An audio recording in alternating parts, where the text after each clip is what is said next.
안녕하세요. 인문학 읽는 마케터 야티 오랜만에 또 인사드립니다. 여러분 이런 문구 읽으셨을 거예요. 하늘 아래에 새로운 것은 없다. 저는 그 말을 믿습니다. 다만 새로운 조합이 있을 뿐이라고 생각해요. 역사를 거쳐오면서 새로 발명되었다라고 간주되는 것들이 사실 이렇게 따지고 보면 원래 존재했던 원리나 힘을 발견한 것 아닐까요? 예를 들어서 기차가 발명된 것이 아니라 원래 있었던 증기의 힘을 인간이 찾아낸 것 아닐까요? 저는 그렇게 해석합니다. 그것이 저의 알고리즘이고요. 최근에 제가 세 권의 책을 읽었어요. 공감지능시대, 그 다음에 믹스, 그 다음에 큐레이션입니다.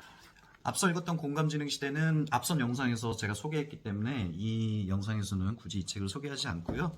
믹스 책 읽은 이야기, 그 다음에 큐레이션 책 읽은 이야기 잠깐 소개해보는 영상을 만들어 보고자 합니다. 믹스 이 책은 브랜드보이 안성은 씨가 쓴 책이에요. 전작 드디어 팔리기 시작했다라는 스테디셀러를 쓴 사람이고 또 유튜브를 통해서 여러 브랜드들의 성공 사례를 독특한 시각으로 해석한 유튜브 콘텐츠를 만들고 있죠. 그리고 이 큐레이션 이 책은 스티븐 로젠바움이라는 외국 작가가 쓴 책입니다. 지난번 영상에서 소개했었던 공감지능 시대도 그 공감이라는 키워드, 그리고 이번에 읽었던 믹스와 큐레이션, 이 세 가지 키워드는 현장에서 바로 써먹을 수 있는 효과적인 마케팅 전략이라고 저는 생각을 합니다. 이 믹스 책에서는요, 여러 브랜드들이 서로 이질적인 요소들을 잘 조합해서 브랜드나 브랜드 서비스 기업들이 한층 더 성장하는 데에 이 믹스라는 키워드가 어떻게 사용되었는지 그 사례들을 듬뿍 담고 있는 책입니다. 그리고 이 큐레이션이라는 책은 독자적인 시각을 가진 큐레이터가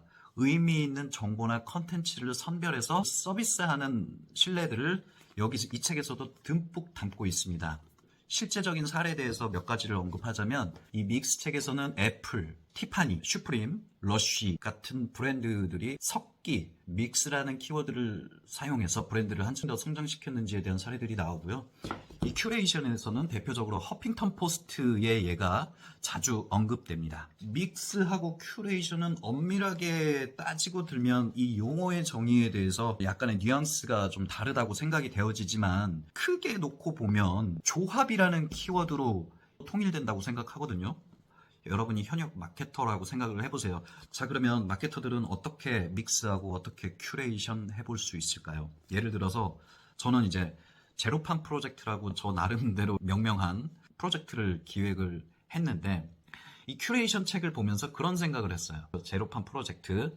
근데 이제 제주 로컬 팜이니까 제주의 정체성이 드러난 서비스 이제 플랫폼이 되어야 될 텐데 그럼 나는 제주의 정체성을 어떻게 보여주느냐라는 좀 생각을 했었고 아직 제가 실제로 행동에 옮기지는 않았습니다만 제주의 뉴스, 제주의 크리에이터들, 그 다음에 제주의 특산물들 이런 것들에 대한 기사를 링크로 만들어서 제로팜 프로젝트라고 했으니 어쨌든 온라인상의 플랫폼 하나는 만들 거잖아요. 그 플랫폼 안에서 그 링크들을 보여주는 거죠. 어쨌든 저는 큐레이터의 입장에서 의미 있는 제주 정보나 의미 있는 제주 콘텐츠들만 선별해서 플랫폼 가입자나 구독자들에게 이제 제공하게 될 텐데 그 아이디어는 이 큐레이션이라는 책을 읽고서 얻은 인사이트가 되겠죠. 믹스는 사실 어려운 개념은 아니었어요. 저도 이런저런 이질적인 요소들을 활용해서 제가 이전에 다녔던 화장품 회사 그리고 제가 창업했던 화장품 회사에서 그런 마케팅 전략들을 구사해 본 적이 있기 때문에 그렇게 어려운 개념은 아니었습니다.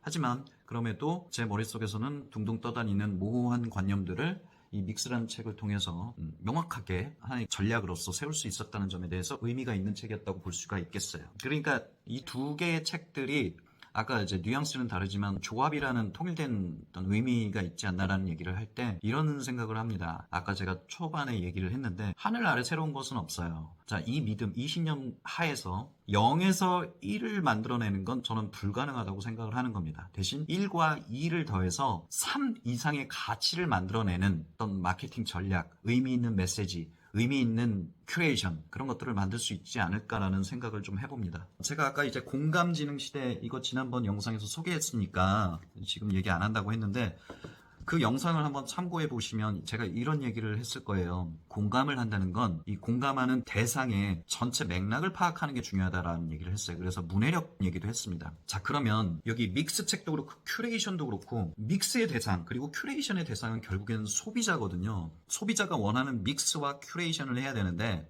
결국에는 소비자 관점에서의 믹스와 큐레이션이 돼야 되는 거죠. 메비우스의 띠 같은 얘기인데 여기서 잠깐 좀 필요한 어떤 능력이라고 말할까요? 전체 맥락을 파악한다는 건 해석 능력을 필요로 한다는 얘기가 되는데 마케터가 소비자를 어떻게 해석할 거예요? 해석하려면 일종의 문해력이 필요할 겁니다. 그놈의 문해력. 근데 이제 문해력 있게 소비자를 해석한다는 건 참 어려운 능력이 될 겁니다. 마케터는 물건을 팔아야 되는 게 아니라 소비자의 마음을 사로잡아야 된다는 건데 소비자의 마음을 사로잡으려니 오랜 시간 내 브랜드와 서비스와 관계 맺고 있었던 그 시간과 관계를 생각하라고 하니 참 어렵습니다. 여기서 요구되는 건 아마 작가적 능력이 필요하지 않을까 싶어요. 그런 생각이 들어요. 작가적 능력, 스토리텔러의 역할. 마케터들이 글을 쓰는 작가, 소설을 쓰는 스토리텔러라는 얘기를 하는 게 아니라 전체 맥락을 파악하기 위해서 필요한 역량이 스토리텔러로서의 역량이 아닌가 싶다는 얘기를 하는 거고요.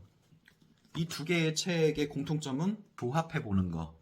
서로 다른 이질적인 요소들을 조합해보는 게 이 두 권의 책의 공통점이라고 한다면 믹스 책은 실제로 상품을 만들어내는 브랜드들에 대한 사례들이 실려 있고요. 이 큐레이션은 엄밀하게 얘기해서 온라인상에 의미 있는 뉴스나 정보들에 대한 큐레이션을 하는 플랫폼 위주의 설명이 되어 있는 거죠. 그러니까 상품을 만들어내는 건 아니고 온라인 콘텐츠들을 만들어내는 플랫폼에 대해서 실제적으로 소개하고 있는 책입니다. 이 믹스, 큐레이션, 그리고 공감, 이것은 실제 마케팅 현장에서 상품을 판매하거나 콘텐츠를 제작할 때 실제적으로 현장에서 써먹을 수 있는 전략 키워드가 된다는 점에서 말씀드리고 싶었습니다. 이 영상이 도움이 되셨다면 구독과 좋아요 눌러주시고요. 다음 영상에서 또 만나 뵙기로 하겠습니다.